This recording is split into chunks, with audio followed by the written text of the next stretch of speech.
গণভোট আগে না পরে, সেটা তো এখানে জুলাই জাতীয় সনদের অন্তর্ভুক্ত কোনো বিষয় নয়। এখন যদি এই জুলাই গণভোটটা যদি আগে হবে না পরে হবে, এটা তো ঘটনা একই। এটা তাল ধপ করিয়া পড়িল না পড়িয়া ধপ করিল, কথাতে কি।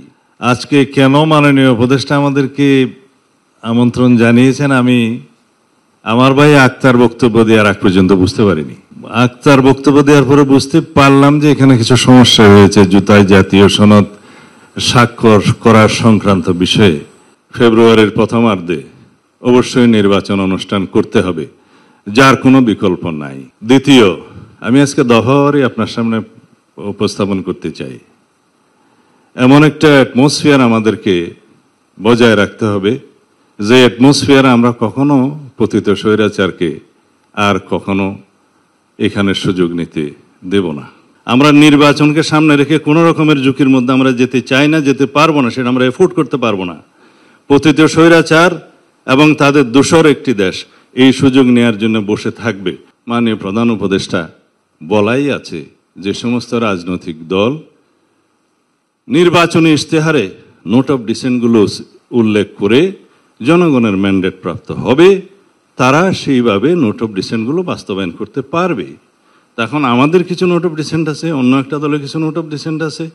তারা যদি সংসদে ম্যান্ডেট প্রাপ্ত হয়ে যায়, সেরকম মেজরিটি পায়, তাহলে তারা সেটা বাস্তবায়ন করবে। আমরা খুব বেশি বিষয় ওখানে উল্লেখ করিনি, কয়েকটা বিষয় আছে বাস্তবতার ভিত্তিতে করেছি। আমরা 70 অনুচ্ছেদে যখন প্রথম অনুচ্ছেদ 70 অনুচ্ছেদে আমরাই রাজি হই প্রথম নোট অফ ডিসেন্ট সহকারে। প্রধান বিচারপতি নিয়োগের ক্ষেত্রেও একই।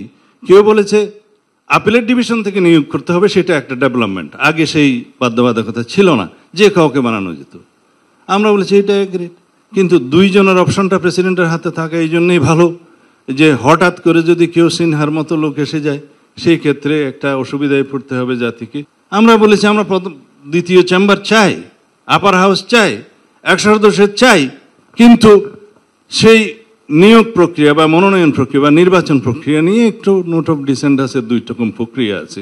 এগুলোই সামান্য নোট অফ ডিসেন্ট। এখন যদি প্রতিটা প্রশ্ন গণভোটে আসে, সেই গণভোট একটা অসংখ্য প্রশ্নাবলীর একটা সংকলিত বই হয়ে যাবে, আর ব্যালট থাকবে না।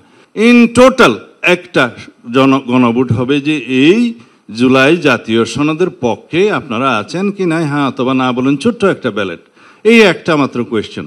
এখন যদি এই জুলাই গণভোটটা যদি আগে হবে না পরে হবে, এটা তো ঘটনা একই। এটা তাল ধপ করিয়া পড়িল না পড়িয়া ধপ করিল, কথাতে কি। এটা হ্যাঁ বলবে অথবা না বলবে।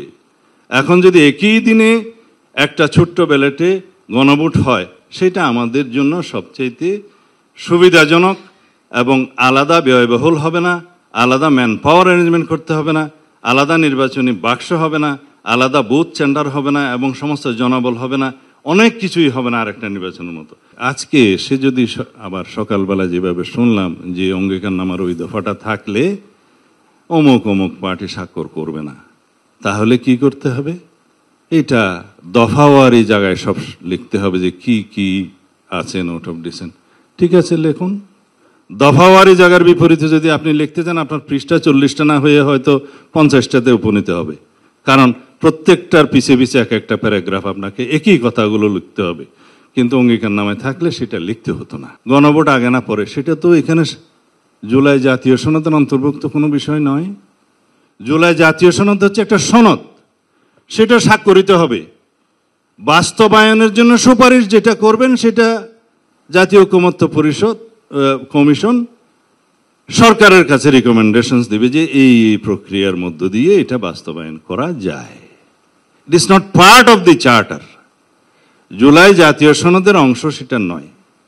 এটা নিয়ে আলাদাভাবে আপনারা কথা বলতে পারেন। তো বাকি রইল এখন আমরা কিভাবে জাতির সামনে এই জিনিসটা উপস্থাপন করতে পারি, সেটার বিষয়ে আপনারা যদি আমাদের এই সমস্ত আলাপ আলোচনার প্রেক্ষিতে সন্তুষ্ট না হন, মাননীয় প্রধান উপদেষ্টা আপনি আজকে বলতে পারেন যে আপনার সিদ্ধান্ত কি। আমরা সবসময় আপনার সিদ্ধান্তের প্রতি সবসময় শ্রদ্ধাশীল। আশা করি আপনি জাতির ঐক্যের প্রতীক হিসাবে এবং বিশ্বের একজন বরেণ্য ব্যক্তিত্ব হিসাবে আপনি আপনার সিদ্ধান্তটা প্রকাশ করবেন।